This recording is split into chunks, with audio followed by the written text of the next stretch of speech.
जहां एक तरफ श्रीलंका में मचा हुआ है घमासान, राष्ट्रपति तक को अपना राष्ट्रपति भवन छोड़कर भागना पड़ा है, तो वहीं दूसरी तरफ इन सब हलचल के बीच जेलेंस्की ने भारत से राजदूत को क्यों बर्खास्त कर दिया है। जानेंगे क्या है मामला, इसके अलावे बहुत कुछ। आइए जानते हैं इन खबरों को विस्तार से। जिस देश की जनता पहले नहीं चेतती है उसको बाद में भुगतना पड़ता है। हालांकि ये जो कुछ श्रीलंका में हो रहा है उससे हालात काबू नहीं होंगे, बल्कि हालात और भी ज्यादा बिगड़ेंगे। इसलिए जनता को चाहिए कि चीजों का समाधान तरीके से करे, न कि इन प्रदर्शन से और इस हिंसा से। दरअसल हुआ ये है कि श्रीलंका में प्रदर्शनकारियों ने प्रधानमंत्री रानिल विक्रमसिंघे के घर को आग लगा दी है। पहली बात तो ये समझ लीजिए, रानिल विक्रमसिंघे जब बने थे प्रधानमंत्री उससे पहले भी हालात बहुत खराब थे, और गोटाबाया राजपक्षे जो राष्ट्रपति हैं इस वक्त, और महिंद्रा राजपक्षे जो उस वक्त प्रधानमंत्री थे, उन्होंने सत्ता सौंपी थी, एक ऐसी सत्ता जो कांटों से भरी हुई थी। रानिल विक्रमसिंघे को तो बैठना ही नहीं चाहिए था। उस वक्त श्रीलंका के विपक्ष और पक्ष में से कोई भी तैयार नहीं था इस कुर्सी पर बैठने के लिए, लेकिन रानिल विक्रमसिंघे को किसी तरीके से मना लिया गया। मना इसलिए लिया गया क्योंकि रानिल विक्रमसिंघे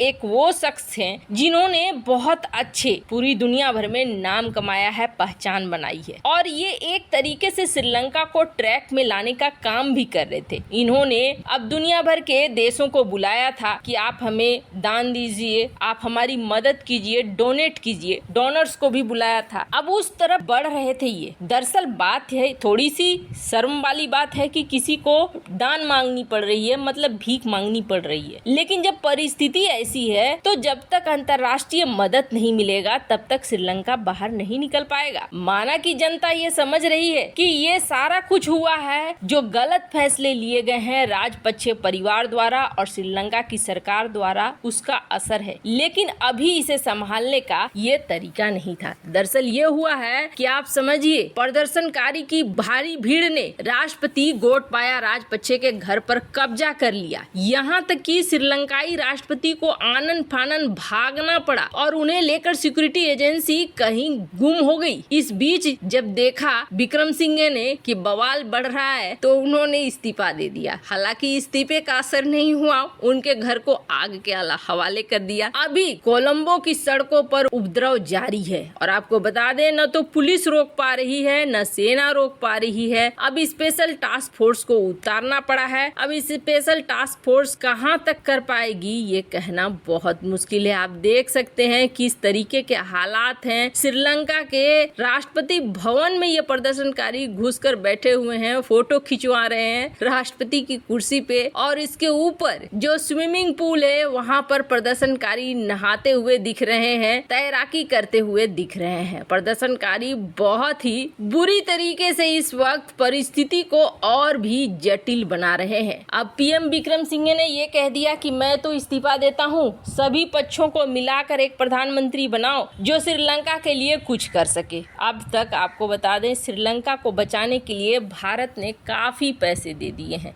फिर भी धीरे धीरे हालात सुधरेंगे, एकदम से तो हालात नहीं सुधरेंगे। तब जनता कहाँ थी जब चीन का इतना ज्यादा इन्वेस्टमेंट हो रहा था और चीन अपने जाल में फंसा रहा था। जनता को तब भी देखना चाहिए था, तब भी अपने नेता को चुनने से पहले सोचना चाहिए था। और आज भी ये दुनिया के सब देशों के लिए बहुत बड़ी सीख है, हमारे अपने लिए भी सीख है कि जब भी आप नेता चुनो इस चीज का ध्यान जरूर दो कि कौन सही है और कौन गलत है। सत्ता पे अगर कोई गलत बैठ गया तो यही हाल होगा, बाद में दौड़ना पड़ेगा और उस दौड़ने से भी कोई फायदा नहीं होने वाला है। और ये प्रदर्शनकारी ऐसा करने के लिए मजबूर हो रहे हैं। महंगाई इतना ज्यादा बढ़ गई है कि इसे संभाला नहीं जा पा रहा है। महंगाई इतना ज्यादा बढ़ गई है कि ये संभल नहीं पा रही है, और ऊपर से श्रीलंका ने एक और बड़ी गलती की जिसे नहीं करना चाहिए था। दरअसल श्रीलंका के नागरिक बाहर भाग रहे थे, बाहर जाना चाहते थे। कई ऐसे लोग हैं जो छोड़कर श्रीलंका को इस हालात में निकलना चाह रहे थे, लेकिन श्रीलंका सरकार ने उन्हें रोकने की कोशिश की, उन्हें बाहर नहीं जाने देने की कोशिश की,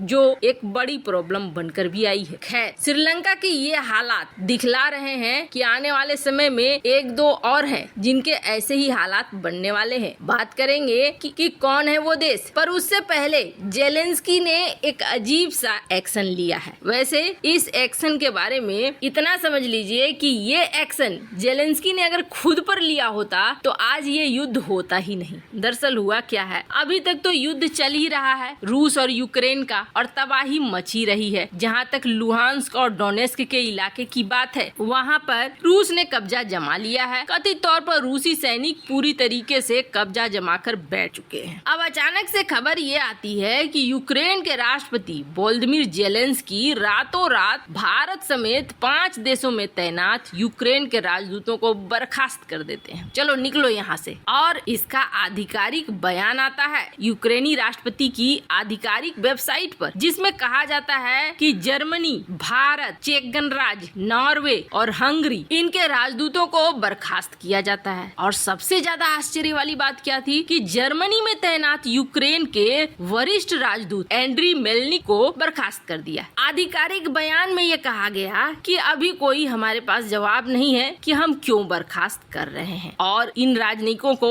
नई जिम्मेदारी देंगे भी कि नहीं देंगे ये भी नहीं बताया। पर आखिर कारण क्या है? 24 फरवरी से ही ये युद्ध जब से शुरू हुआ है तब से राष्ट्रपति जेलेंस्की लगातार दुनिया भर से अपील कर रहे हैं मेरी मदद करो। यानी एक तरीके से कह रहे हैं कि लड़ाई हम लड़ेंगे, खर्चा तुम दे दो। कई दुनिया भर के देश समर्थन में भी आए और सैन्य सहायता भी दिया, लेकिन कोई कब तक देगा? कुछ ऐसे देश हैं जो यूक्रेन की मदद करने के चक्कर में अपना हथियार का भंडार खाली कर चुके हैं। कुछ ऐसे देश हैं जिनका बजट फेल हो रहा है। जर्मनी तो यूक्रेन के चक्कर में बुरी तरीके से फंस गया। यूक्रेन के चक्कर में अभी हालात जर्मनी के ऐसे हैं कि जो स्ट्रीट लाइट हैं उनको डिम करना पड़ रहा है। कई जगह रिस्ट्रिक्शन लगा दिए गए हैं, रात के 9 बजे के बाद जगना नहीं है, मतलब बिजली का इस्तेमाल नहीं करना है। एनर्जी सेक्टर बुरी तरीके से प्रभावित हो रहा है। उद्योग बंद हो रहे हैं। किसकी वजह से? जेलेंस्की और यूक्रेन को सपोर्ट करने की वजह से रूस ने गैस पाइपलाइन को रोक दिया है, गैस को रोक दिया है, जिसका असर ये पड़ रहा है। फिर भी जेलेंस्की का गुस्सा